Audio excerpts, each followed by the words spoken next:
Long before the crime itself shocked the world, the quiet city of Waukesha, Wisconsin, looked like the kind of place where terrible things simply did not happen.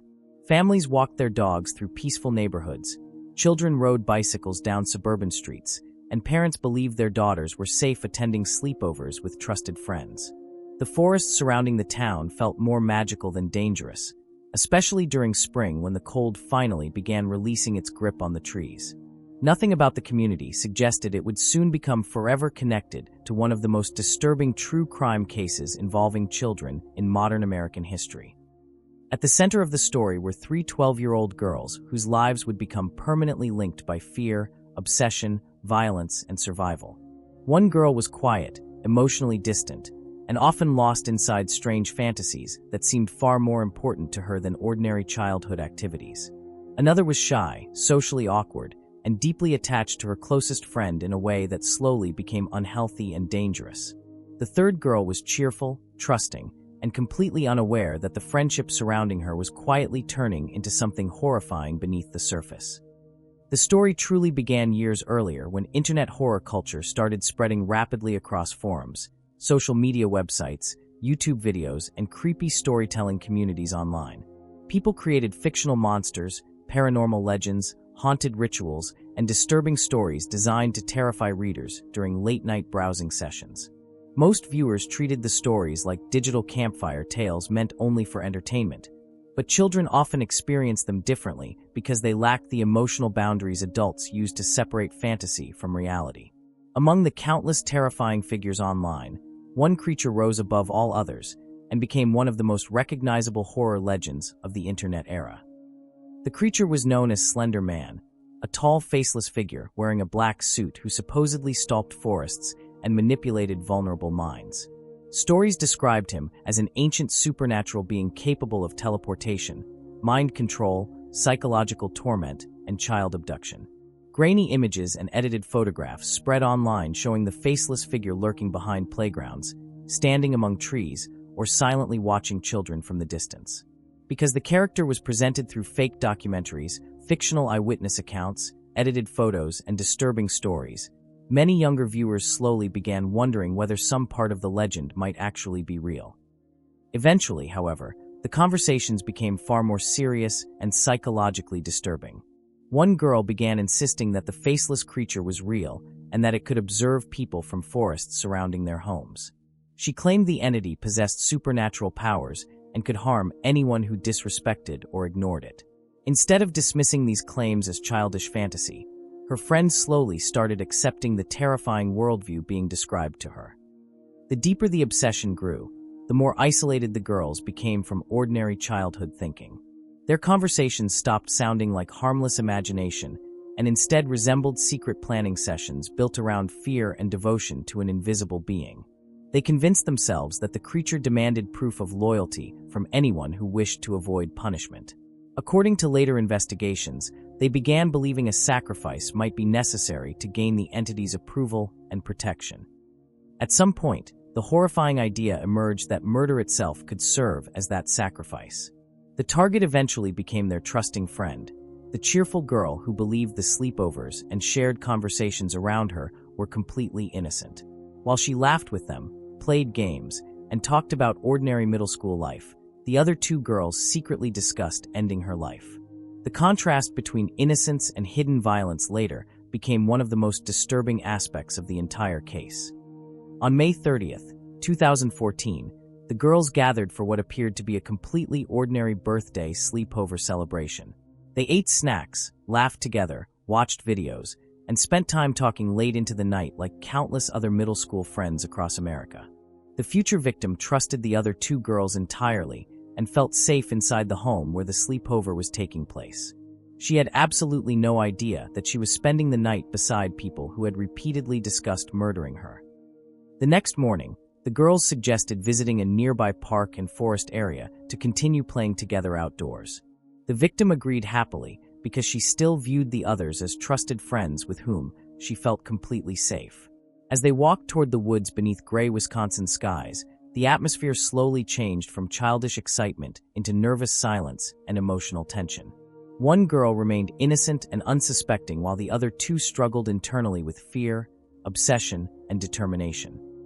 The forest itself became almost symbolic during the later investigation because it represented the boundary between ordinary reality and the fantasy world consuming the girls' minds. Towering trees blocked much of the sunlight, while damp leaves and broken branches covered the ground beneath their feet. The deeper they walked into isolation, the quieter the world around them seemed to become. Eventually, the girls reached a secluded area hidden away from public view where almost nobody would witness what happened next. At first, the girls continued pretending they were still simply playing games together among the trees. Nervous laughter echoed weakly through the forest, while cold wind moved branches above their heads and scattered damp leaves across the ground. The trusting girls still believed she was spending time with friends who cared about her, unaware that the terrifying plan they had discussed for weeks was finally about to happen. Then the atmosphere changed completely as the other two girls guided her toward a secluded patch of woodland hidden far away from public view. The trusting girl was encouraged to lie down on the ground as part of what appeared to be another harmless game between friends. For a few brief seconds, everything remained quiet except for distant birds and the sound of wind moving through the trees above them. Then one of the girls suddenly climbed on top of her and began stabbing her repeatedly with a knife, while the second girl stood nearby frozen between fear and panic. Childhood innocence vanished instantly beneath the trees as fantasy transformed into horrifying real-world violence. After leaving the woods behind, the two girls continued traveling across Wisconsin, believing they were moving toward safety. They carried backpacks and supplies while discussing a future built around a frightening fantasy world they believed was real. The deeper they traveled into isolation, the more disconnected from reality their conversations appeared. Investigators would later describe the situation as one of the most disturbing cases involving children in modern history. As emergency responders worked to help the surviving girl, news about the mysterious situation spread rapidly across Wisconsin and beyond. Television stations interrupted normal programming, while online discussions exploded with fear, confusion, and endless questions about what had happened inside the woods. Parents everywhere struggled to understand how three ordinary middle school girls had become connected to such a disturbing event. Within hours, the quiet suburban community found itself at the center of international attention. When investigators began examining journals, drawings, internet searches, and private conversations connected to the case, they uncovered deeply unsettling evidence about the girls' emotional state and beliefs. One of the children appeared convinced that a mysterious figure from internet horror stories was somehow watching and influencing the world around her. Mental health specialists later connected these fears to severe psychological struggles and distorted perceptions of reality. The investigation slowly transformed into a tragic warning about vulnerable minds becoming lost inside fantasy, fear, and isolation. As the investigation continued, psychologists and legal experts faced difficult questions surrounding accountability, mental health, and childhood vulnerability in the digital age. The situation was far more complicated than an ordinary criminal case because fantasy and reality had become dangerously mixed together inside emotionally unstable young minds.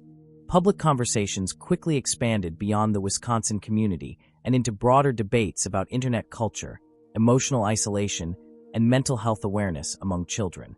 The story no longer felt like just another headline because it exposed fears many families had never considered before.